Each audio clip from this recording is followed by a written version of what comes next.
Welcome to the Citizens Report for the 24th of July 2020. I'm Elisa Barwick. Joining me today is Citizens Party Research Director Robert Barwick. Welcome. Thanks, Elisa. And on today's show, 6-month countdown to post-crash war and recession exit strategy hinges on manufacturing revival. Elisa, before we begin, a couple of quick updates though. So on the bail-in campaign, we've got a big breakthrough, which is that none other than Dr. John Hewson, the former leader of the Liberal Party and opposition leader, who Keating beat in 1993. Hewson is an expert in the financial system. I largely disagree with what he definitely used to stand for anyway, but it doesn't matter. Bail-in is a great unifier because poll anyone, do you want banks to be able to steal your money? And they'll say no. So John Hewson has weighed in with a tweet insisting that the bail-in amendment bill, to clarify this, should be passed. You got the tweet there. He said Parliament should endorse the Banking Amendment Deposits Bill to explicitly rule out the possibility of bail-in, where authorities would allow banks to convert your deposits to shares in a banking crisis. Should be a no-brainer for any government. It is absolutely a no-brainer, and the fact that the government's resisting it proves that there's something else afoot. But anyway, this could provide the extra pressure that helps actually get this bill passed, and then we can defeat bail in Australia. Now, the Parliament sitting has been cancelled. The first sitting of August has been cancelled. That actually buys us more time to have an inquiry with hearings. So keep making calls to senators on the committee, to your member of Parliament, and all senators. Demand they have hearings into this, right? And we can bring enough attention to bear to actually get it defeated. Second issue. Today's Friday. We have 1 week to go before the inquiry that George Christensen's committee on diversifying trade and investment expires in terms of having the submissions, the ability to make submissions expires, right? So 1 week to go. We're telling everyone, if you support the idea of a national development bank, which we'll talk about more in a minute, make a submission to that inquiry. It's very, very important, right? You've got a week to do it. Please do it. The details are below on the YouTube video and on our website. Now on to our first topic, 6-month countdown to post-crash war. So we're in the midst of an ongoing global financial meltdown and always one of the preferred methods to keep control into such a scenario from the informal financial empire headquartered in Wall Street and the City of London is to get a war going, and that is well and truly on the cards. There's been a parade of US leaders baying for war with China. Just in the last few weeks we've had US Secretary of Defence Mark Esper declaring success in implementing the new National Defence Strategy, which declares China, then Russia, our top strategic competitors. We've had National Security Advisor Robert O'Brien saying that China wants to remake the world in its own image. But at the same time, he said America understands that lasting peace comes through strength. We are the strongest nation on earth, he said, and we will not bend to the CCP. So might makes right. The FBI Director Christopher Wray continued in the same vein. He said China is engaged in a whole-of-state effort to become the world's only superpower by any means necessary, where in reality, after the fall of the Soviet Union, the United States declared in their defence strategy that their, quote, first objective is to prevent the re-emergence of a new rival. So in reality, being a superpower is the sole right of the USA. And China doesn't even want to be a world superpower. Nowhere has it stated that ambition whatsoever. It just wants the world to be a multipolar world in which every country's influence is respected. Then you had Assistant Secretary of State for the Asia Pacific region, David Stilwell, who announced that the US could sanction Chinese officials for actions in the South China Sea, meaning they would take a side in what should be left as a regional dispute to be resolved. And they're also increasing their spy flights along China's coast and running exercises with 2 massive aircraft carrier groups in the region. And Secretary of State Mike Pompeo has said that the US will not allow Beijing to treat the South China Sea as its maritime empire. Yet they have no problem with the UK after Brexit declaring its Global Britain program, which is described by top Royal Navy people as nothing less than a new era of British maritime power Yet that is on a global scale by their own definition. And the British have a warship in the South China Sea. What the hell is it doing there? The Britain's on the other side of the world. And no surprise, ASPI, the Australian Strategic Policy Institute, weighed in on this on 16th of July. Peter Jennings on Sky News warned of a possible military exchange in Asia because he said China is provoking its neighbours. And we'll just run that clip. And the risk of that leading to a military exchange, a shooting of an aircraft out of the sky or a sinking of a ship, I think is actually high, and probably higher than people realise.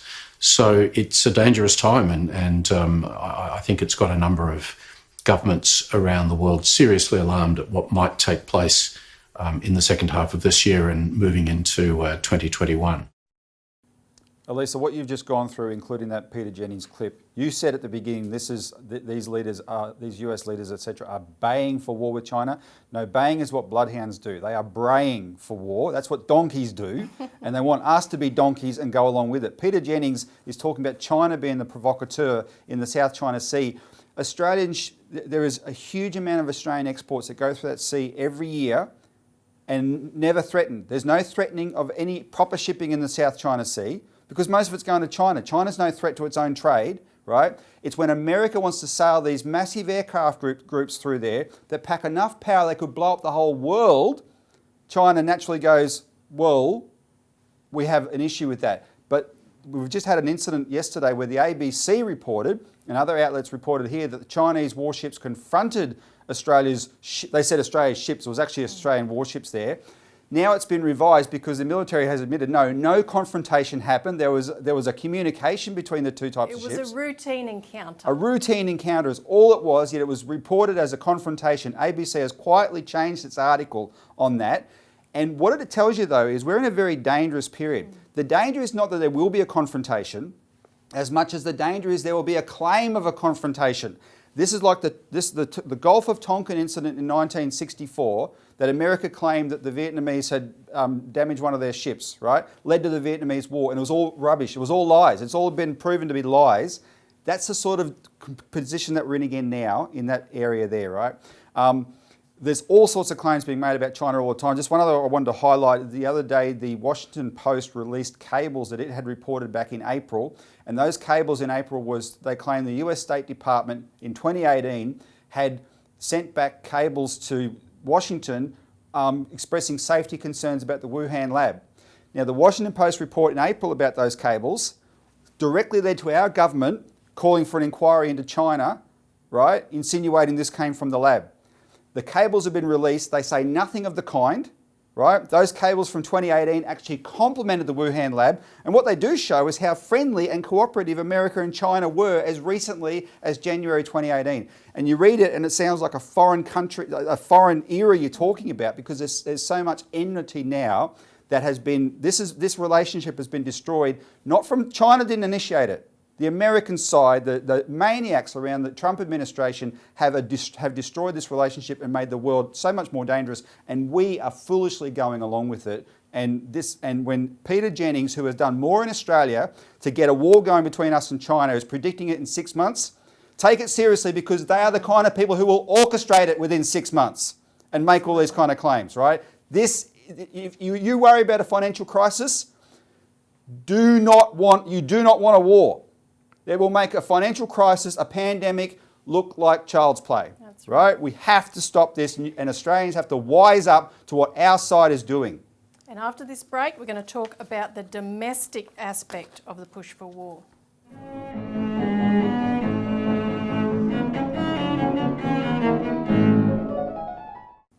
Welcome back to the Citizens Report. We're discussing a 6-month countdown to war, and we're not just talking about world war here, which could be thermonuclear war obviously, but we're talking also about the potential for civil war in various nations. Now, a former Lieutenant Colonel in the Australian Defence Force, David Kilcullen, wrote an article in The Australian on the 30th of May, and he said this: coronavirus is threatening to ignite a tinderbox of grievances in the US. The growing parallels with Iraq, Lebanon and Somalia are real and disturbing. If the first wave of the coronavirus tsunami was its health effect, the second, economic devastation, may be worse.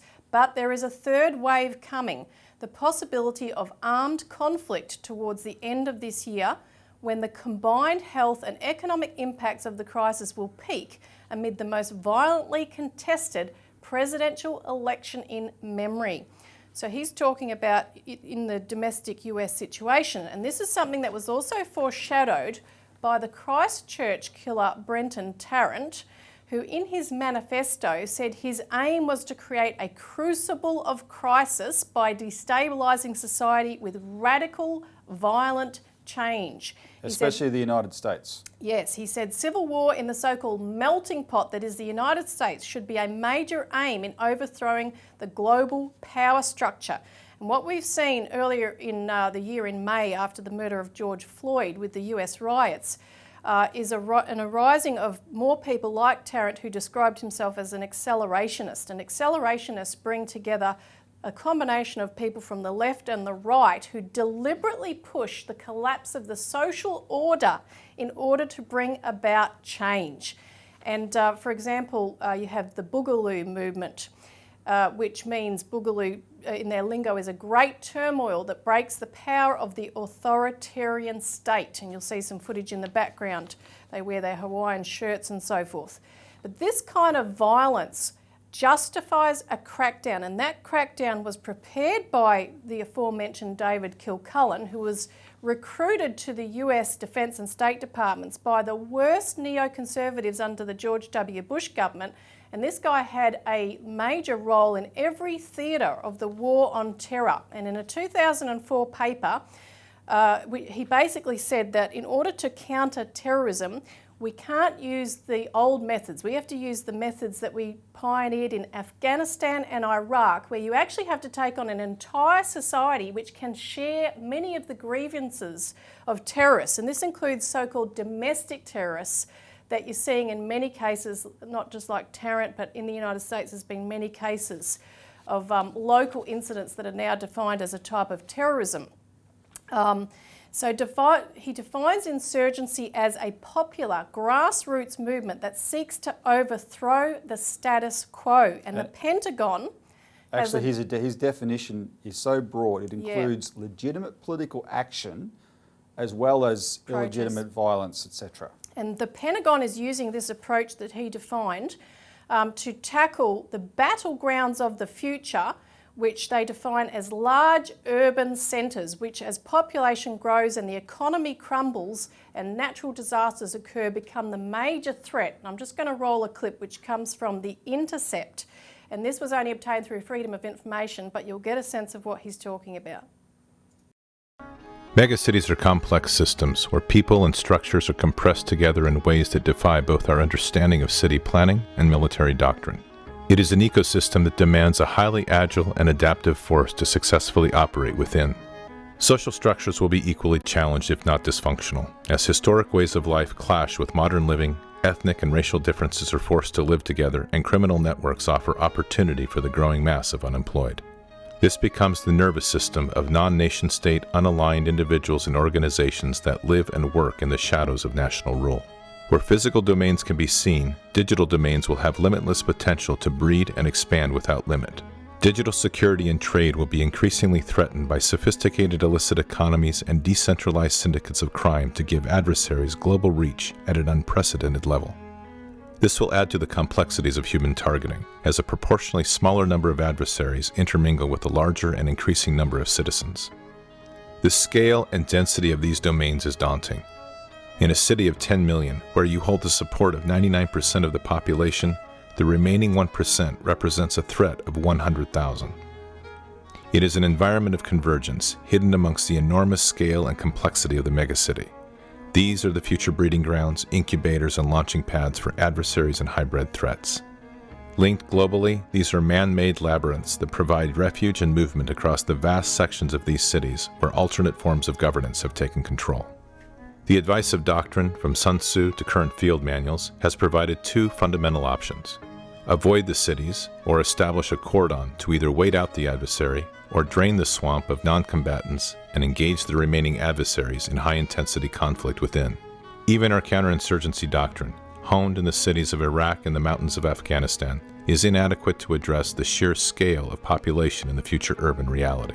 From the streets of Aachen to the Citadel and Way, we have defeated adversaries who attempted to use urban terrain to their advantage. Urban conflict is written deep into the Army's histories. But in tomorrow's conflict, these megacities are orders of magnitude greater in complexity, and our current options do not meet strategic ends.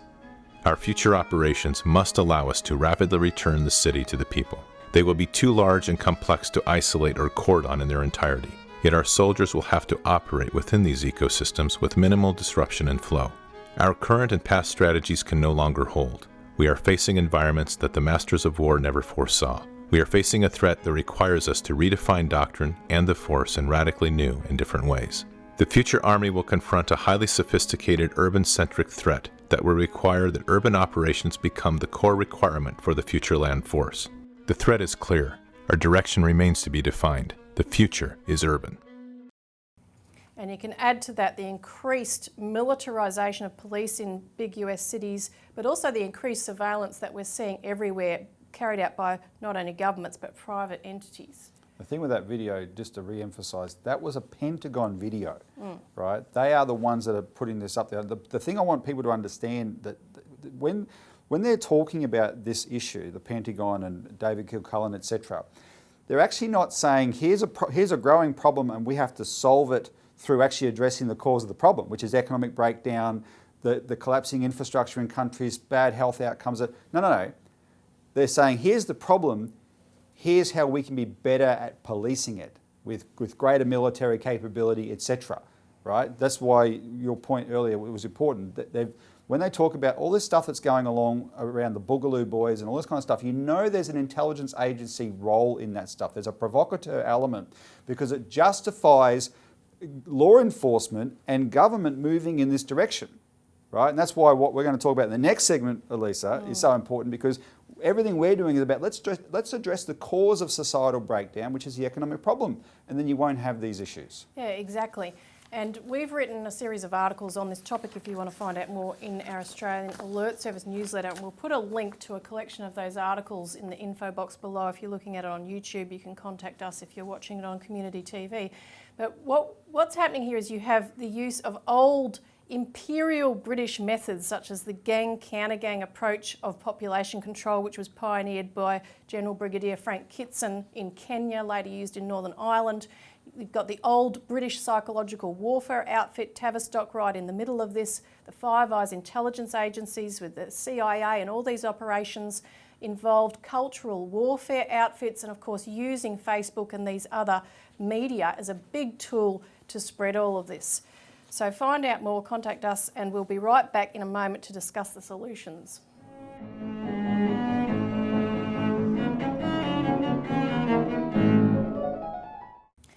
Welcome back to the Citizens Report. We're now discussing recession exit strategy hinges on manufacturing revival. So yesterday, as most people would have seen, our Treasurer Josh Frydenberg made some announcements about the increasing levels of our debt and deficit.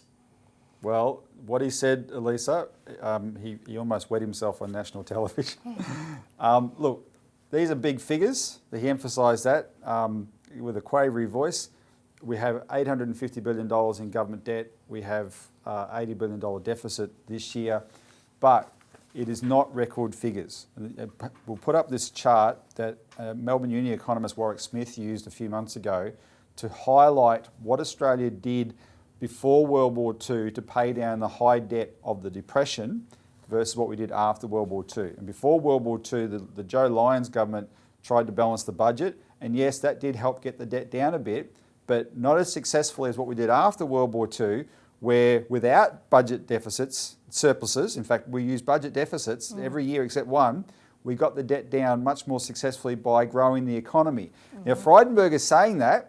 They're talking the language of growing the economy. They got no clue how to do it compared to the way we did it after World War II. Why? Because as we showed on a show here a few months ago, we built the Snowy Mountain scheme, right? We started that at a time when we had the greatest debt in our history, and it was a 15% of GDP project. It would be equivalent of a $300 billion project today. Do you think this guy, Josh Frydenberg, is capable of announcing a $300 billion project? no way. He would say, no way can we afford that. Well, we did afford it after World War II, and by the time we finished building it, our economy had grown tenfold thanks to that kind of investment. Now, we want to talk a bit about manufacturing, because there's an outfit which is called the Australia Institute's Centre for Future Work, which has worked with Australian unions, the peak union body, to put together a national economic reconstruction plan. And there was a report yesterday from the ABC citing Dr. Jim Stanford from this institute, and he talked about the fact there's been actually a very big uptick in manufacturing, producing parts and components that we can no longer get as we need them from overseas because of the coronavirus. But there hasn't been a massive impact on our economy and our output, because manufacturing is such a small proportion of our economy. In the 1960s it was over 25%, but today it's probably around or less than 5%. Now, they've put some graphs up which I want to show, because they have ranked OECD countries, which are the developed countries, based on manufacturing self-sufficiency. In the first graph here, you can see that Australia is last, number 36 on the list. There's a few missing out of that list, but you see it at the bottom there, where we're producing 2/3 of what we use in terms of manufactured goods. And then the second graph there is the gross manufacturing output. Again, we're on the bottom. The third graph shows that in terms of what we're importing and exporting, we're in the negative domain, because we have to import such a lot more. And that relates to another graph that we'll put up here, which shows in the darker blue colours the manufacturing products that we're having to import into the country, and the very minor. We export 58 billion of simple manufactures, 37 billion of elaborate manufacturers, but we import 216 billion of elaborate manufacturers and 62 billion of simple manufacturers. So our trade balance in manufacturing is abysmal, as that previous one had shown, and it's all self-inflicted. So the analysis of Dr. Stanford says that Australia's got one of the most underdeveloped manufacturing sectors of any industrial country, and they found that this assumption that it's much cheaper to do things in China or Thailand or some other low-wage country to be absolutely false. Well, look at Japan and South Korea in those graphs, the middle graph. Look how they are high-wage economies. Look at their manufacturing output. Yeah, so talk a bit about the union report though, and what we should do. Well, the union report is well-meaning, it's promising. They want funds to invest in both infrastructure and in expanding manufacturing.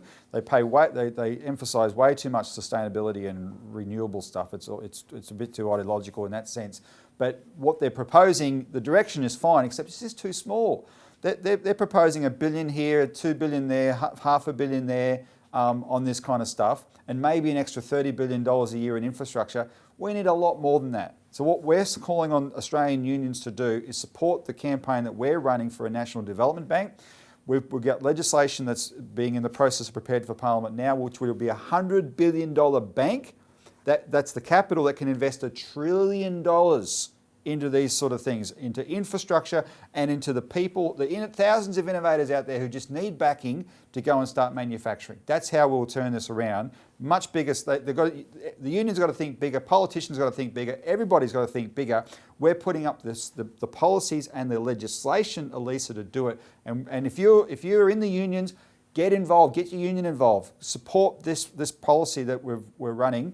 And it's a point people can make to this George Christensen inquiry I mentioned at the beginning of the show, right? Make a submission by the end of the week, next week, demanding they go with a National Development Bank that can do it on this kind of scale. Yeah, so keep harassing your Member of Parliament, everyone else you can think of about this. Thanks for tuning in. Thanks, Robert. Thanks, Elisa. And join us again next week for this next show.